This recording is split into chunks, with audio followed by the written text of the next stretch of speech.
All right everyone, मैले आज दुईवटा इन्ट्री लिएँ है। दुईवटा इन्ट्री ब्रेकडाउन गर्नुपर्दा चाहिँ दुईवटा इन्ट्री मेरो स्टप लस हान्यो। सो ब्रेकडाउन गर्नुपर्दाखेरि चाहिँ यहाँनिर मिडनाइट ओपनिङ पछि चाहिँ मार्केटलाई रिभर्सल मैले हेरिरहेको थिएँ। रिभर्सल भन्दा पनि यस्टरडेज हाईतिर एउटा मुभ हेरिरहेको थिएँ। अनि त्यसपछि जब मिडनाइट ओपनिङ ट्रेड गयो 9:30 पछि, त्यसपछि यो change in state of delivery अथवा ब्रेकअप स्ट्रक्चरमा मैले ट्रेड लिएँ होइन।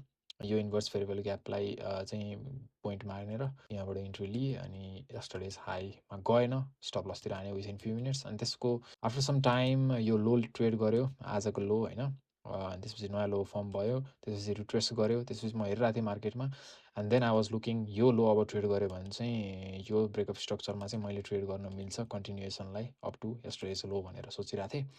अनि यहाँनिर ट्रेड गर्ने बित्तिकै यस्टरडेज लोलाई टार्गेट गरेर मैले यहाँ इन्ट्री लिइहालेँ।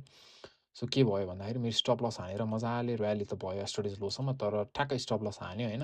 अनि थोरै रिट्रेस भए जस्तो भएर चाहिँ गयो। सो यस्तो हुन्छ कहिलेकाहीँ, this is something we cannot avoid होइन, एकदम ऱ्यान्डम हुन्छ मार्केट।